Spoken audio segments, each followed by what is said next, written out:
Good morning, Lala. Time for breakfast, Donnie said as he opened the cage door. Lala immediately jumped to her feeder. With her small beak, she began pecking at the seeds one by one. Crack ...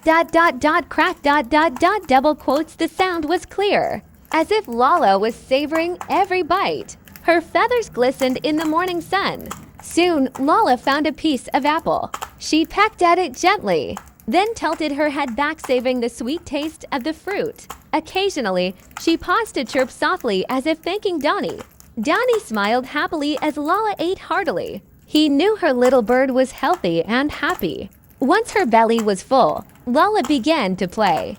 She climbed a small log inside the cage, wiggled her wings, then flapped gently while chirping happily. "Wow, Lala is happy after breakfast," Donnie said. The morning breeze blew gently, the leaves danced softly, and Lala's voice blended with the chirping of other birds around the house. The morning atmosphere felt warm and peaceful, as if the world was smiling at the sight of a little lovebird, happily enjoying its breakfast.